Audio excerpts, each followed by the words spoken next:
Assalamualaikum. Welcome to Mathematics Class 9 MPF. In this video, we are going to start exercise 1.3, question number 1. On his last book statement, Qasim had a balance of rupees 1,75,000 in his checking amount. He wrote one check for rupees 45,790 and another check for rupees 1,12,921. What is his current balance?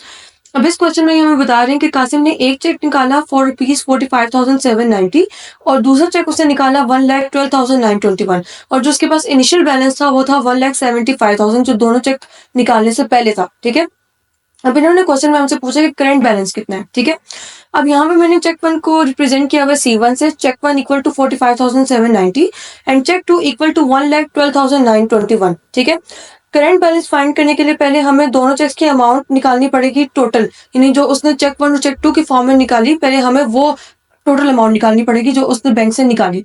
तो अगर हम दोनों checks की amount को add करते हैं तो हमारे पास वो टोटल अमाउंट निकल आएगी जो उसने टोटल बैंक से निकाली।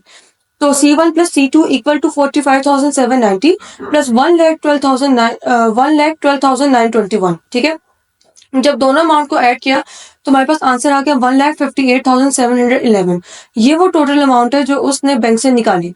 अब हमने फाइंड करना है करंट बैलेंस। करंट बैलेंस को मैंने यहाँ पे रिप्रेजेंट किया CB से। ठीक है, करंट बैलेंस का हमारे पास क्या है, यहाँ पे हम किस तरह करंट बैलेंस फाइंड कर सकते हैं, जब हम इनिशियल अमाउंट से वो अमाउंट निकालेंगे जो कासिम ने विदड्रॉ की बैंक से। ठीक है, तो इनिशियल अमाउंट हमारे पास कितनी है 1,75,000 और विदड्रॉल अमाउंट कितनी है 1,58,711। ठीक है, जब हम दोनों अमाउंट को माइनस करेंगे तो हमारे पास आंसर आ जाएगा 16,289। ठीक है, ये वो अमाउंट है जो करंट बैलेंस की फॉर्म में हमारे पास आई है। ठीक है, यानी जो दोनों चेक्स निकालने के बाद हमारे पास बैंक में बच गई। ठीक है, तो आई होप आपको इस पार्ट की समझ आ गई होगी। So now we are moving towards our next question.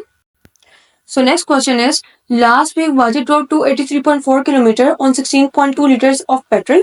He says that he averaged about 1.75 km per liter. Is his answer reasonable?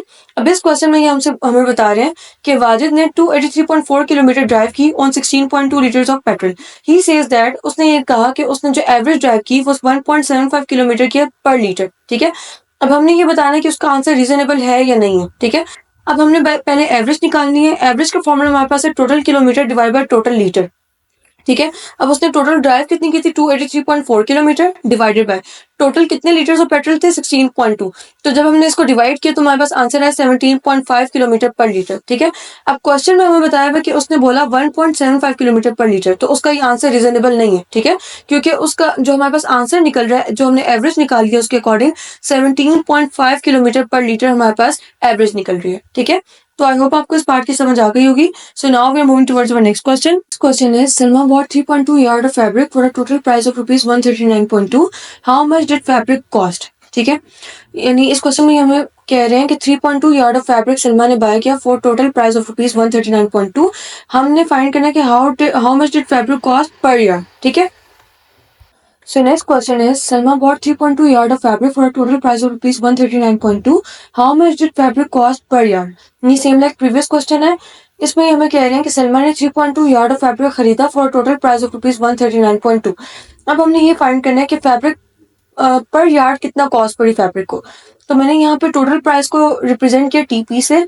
Total price equal to 139.2 and total yard equal to 3.2। ठीक है, अब हमने find करना है cost per yard. ठीक है, तो cost per yard का फॉर्मूला हमारे पास यहाँ पे क्या बनेगा, total price divide by total yard, यानी 139.2 डिवाइड बाय 3.2, तो मेरे पास आंसर आ जाएगा 43.5। ठीक है, यानी पर यार्ड सलमा को कॉस्ट पड़ी 43.5। ठीक है, तो आई होप आपको इस क्वेश्चन की समझ आ गई होगी। So now we moving towards our next question.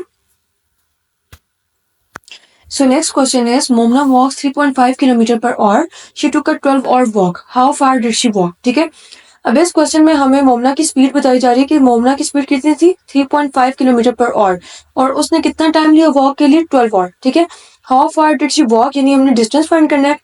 Speed हमें गिवन है, स्पीड कितनी है 3.5 किलोमीटर पर आवर और टाइम कितना हमारे पास 12 आवर। ठीक है, हमने उसका डिस्टेंस फाइंड करना है।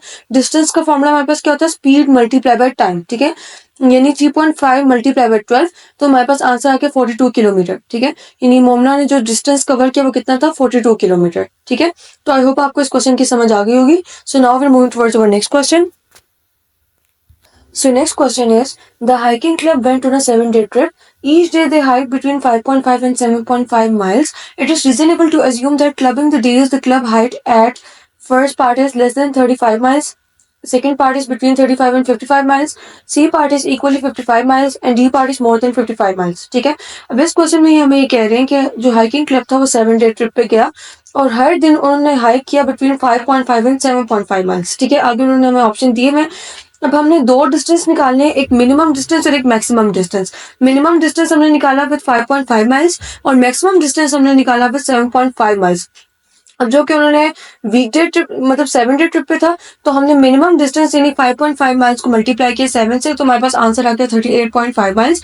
और फिर हमने मैक्सिमम डिस्टेंस यानी 7.5 माइल्स को मल्टीप्लाई किया 7 से, तो हमारे पास आंसर आ गया 52.5 माइल्स. ठीक है, तो यानी उन्होंने जो हाइकिंग की वो बिटवीन 38.5 और 52.5 माइल्स के दरमियान में की.